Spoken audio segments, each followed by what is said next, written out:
Hello, this is Elizabeth Ann Fenton. I am at my home in Fern Forest in Hawaii on the Big Island, and I'd like to do a reading from my second edition of my novel, The Edge of the Water, The Future's Past. And I'm going to read right now from part 2, and I'm going to read chapter 13, which introduces a new character so as not to be a spoiler alert for those who've read part 1 already. So chapter 13 is Toby and the Cat. The first time Toby checked voicemail in his new apartment, he received someone else's voicemail message. Hey, Tony, it's Melissa. I'm going to a party up in Maine. It's a big deal for my friend Electra, and I need to be there. Normally I wouldn't do this, but can you do me a huge favor? Can you come by and feed my cat Cooney while I'm gone? I'll leave the key in the usual spot under the geranium pot. Thanks, I'll owe you one. Toby looked at his call list with the intent of redialing the number and letting the Melissa woman know her mistake, but private was all that showed. Toby saw that the message was a few days old. He was worried some unfortunate Cooney cat was hungry. He felt he needed to at least attempt to find out where the cat lived.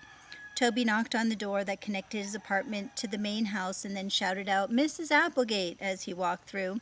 He could hear her shuffle from the den, a couple steps at a time, and then the thump of the cane that followed each shuffle. As she got closer to him, Toby shouted out, "Good afternoon, Mrs. Applegate. I was wondering if you could tell me if you know if any of the neighbors have a cat named Cooney." Mrs. Applegate leaned slightly on her cane while she looked at Toby thoughtfully, and after a few moments answered, "No, not that I know." "Oh, okay, thanks," Mrs. Applegate, who was looking past Toby for a cat, asked. "Did you find a lost cat?" "No, nothing like that," Toby told her. He was going to explain the voicemail that he received, but Mrs. Applegate was a little hard of hearing, and he was afraid the conversation would take too long. He liked his landlord and was grateful that she rented him a small apartment in the back of her house on the village green in Woodstock, Vermont, in exchange for his assistance with some chores. Toby supposed Mrs. Applegate was a little lonely, and she liked having a young man around. It was a beautiful arrangement, but there were times when she bent his ear a little more than he would have liked. Mrs. Applegate didn't give the question about the cat too much more thought. She was glad that Toby had popped over to her house. She needed help getting a box of old photos down out of the closet. After helping Mrs. Applegate, Toby told her he had an appointment. "You're welcome to come back any time, whenever you like, and I will show you these pictures after I sort them out a bit," she told Toby as he politely excused himself out of her front door. Looking at a lifetime of photos was not a quick endeavor. Toby walked around the immediate neighborhood on the village green, but did not see any houses with geraniums out front. He crossed a covered bridge and started to walk down River Road. Looking for a cat is probably all a silly goose chase. Of course, Melissa would try to reach her friend Tony again to confirm the arrangement. Toby knew he should be worrying about finding himself a job and not running around town looking for a cat that lived in a house with a geranium pot out front. However, he continued to spend his afternoon walking up and down the streets of Woodstock, his new but temporary home. Toby learned he was laid off from his job as a marketing director on the same day his mother broke the news to him about his father's terminal cancer. He wanted to go straight to Oregon, but a conversation he had with his father, who was feeling comforted that Toby had a high-paying job, stopped him. His father had expressed what a relief it was for him knowing that Toby would be able to pitch in. He told Toby their insurance wasn't covering enough of the medical bills and that he already drained a significant portion of savings. Toby promptly sold his Jaguar and condominium in Back Bay and set money aside to help his mother, but then he had no place to live. On a whim, Toby took a road trip to Vermont. He spent many a weekend at the fancy Woodstock Inn while he was gainfully employed. Toby decided to splurge one last weekend. It was on that visit to Woodstock when Toby saw a posting by Mrs. Applegate for the apartment. Toby hoped that with minimal expenses and a little bit of money still in the bank, he would have time to come up with a plan of what to do next.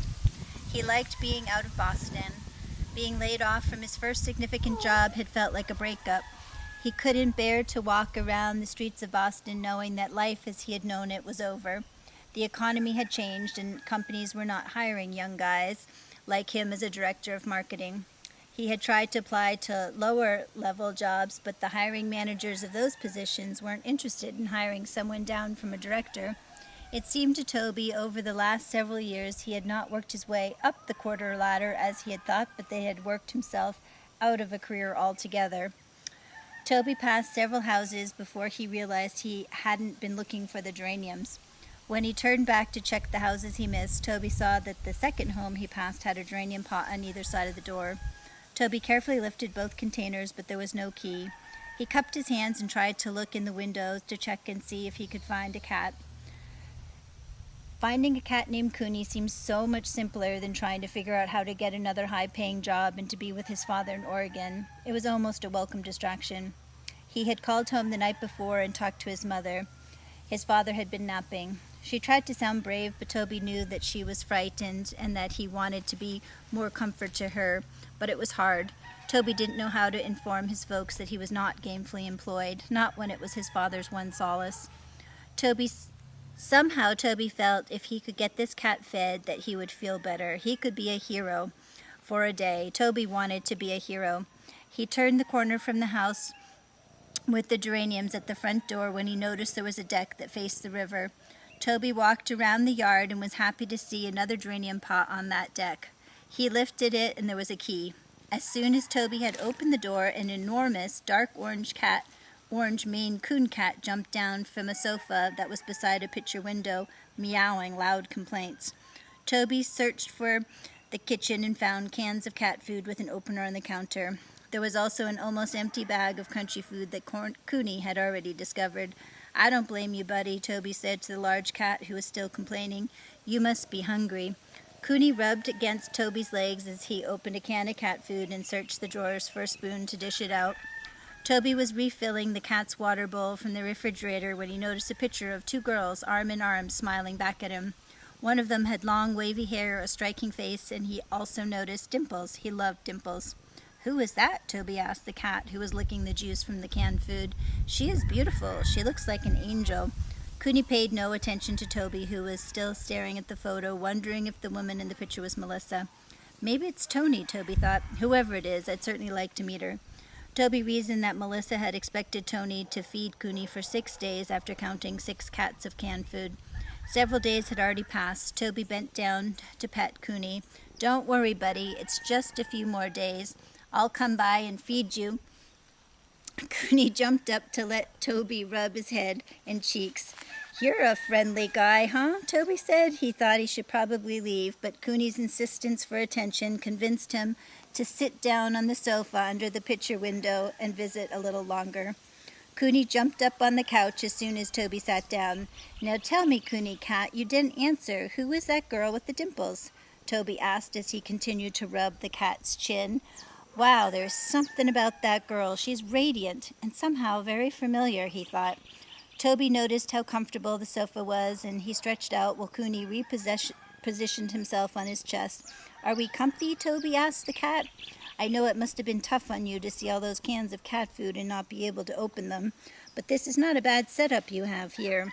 I don't have a single comfortable chair to relax on at my place." The cat continued to purr. Yeah, life is hard," Toby said, realizing how much comfort the cat was providing him. "You're like a giant teddy bear," Toby said to the cat. The cat started to knead his paws. "Hey, watch the claws, little bear," Toby said. "Do you mind if I call you Bear?" Toby remembered his father bringing him a stuffed bear to the hospital when he was 9 years old. He had fallen from his bike going down a steep hill and broken his arm.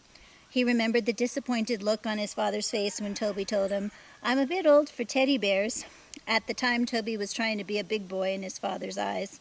He wished now that he had been more appreciative. "You see, Bear," Toby started to tell the cat, "my dad is sick. They say he's going to die." The cat stopped kneading his paws and stared at Toby, who could feel his empathy.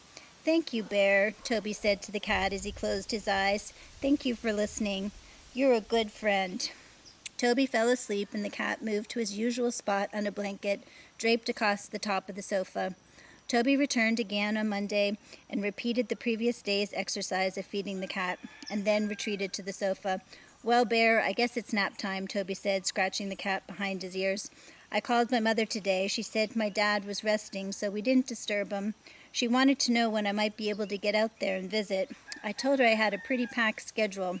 Toby sighed as the cat lifted his head. "Isn't that terrible?" Well, I do have my appointment with you each day now, don't I? Instead of jumping back onto the top of the couch, this time the cat snuggled into the crook of Toby's arm and they both drifted into sleep.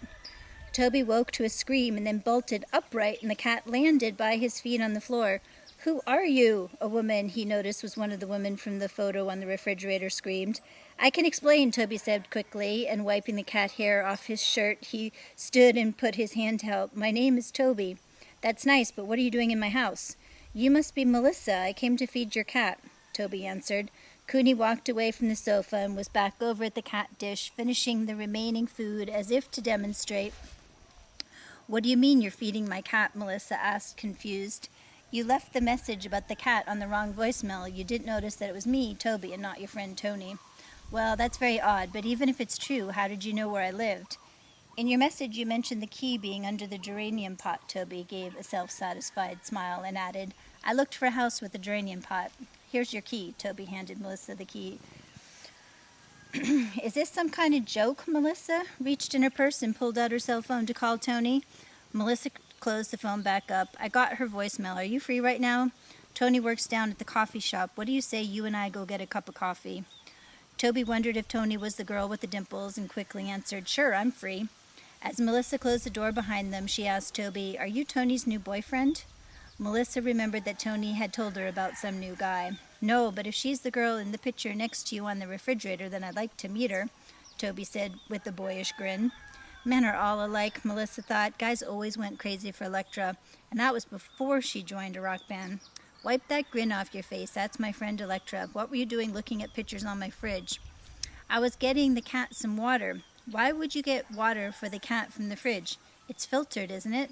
"It's a cat. You don't have to give the dang cat filtered water." "Why not?" Toby asked, unable to understand why the cat should drink chlorinated water any more than humans. "Never mind. Thank you for checking in on my cat." Melissa had been so surprised by seeing Toby on her sofa when she returned home that she hadn't given much thought to the fact that her cat, who was usually aloof with strangers, had been snuggled up in the crook of Toby's arm. "He certainly took a liking to you," Melissa added. "He isn't usually friendly with strangers." "Animals tend to like me, probably because I like them," Toby responded and added, "Any time you need someone to take care of them, I'd be happy to do it," Toby said, hoping for more time with his new friend. "I'll keep that in mind," Melissa said, taking another good look at Toby. "Are you sure you're not Tony's friend?" Melissa motioned for Toby to follow her out the door. "No, I told you I just moved to Woodstock," Toby answered, keeping pace as the two headed for the center of town. "What are you doing in Woodstock, Toby?" "That's a pretty good question. I'm not sure yet. I'm looking for a job." "What kind of a job?" "I'm a marketing guy." "Shouldn't you be in the city for that kind of work?" "No, I hate the city," Toby responded automatically, not even realizing the truth in his statement. "How did you end up in Woodstock?" "I went to Dartmouth over the river. I used to come up to the Woodstock Inn for weekends after discovering it during a reunion one year. Then recently I lost my job in Boston and came up here for one last road trip and found a work trade place to live right on the village green. It's pretty sweet. I couldn't turn it down." "I'm not sure what kind of marketing jobs you're going to find around here, or any job for that matter. Maybe if you go back over to Hanover, New Hampshire, but that would be a bit of a commute." "What about you? Do you work here?" Toby asked, changing the subject from his misdirection as he kicked a leaf out of his path. "I teach music at the high school in Woodstock and give private cello lessons." "I always wanted to learn the cello," Toby said, although he had been previously unaware of this desire.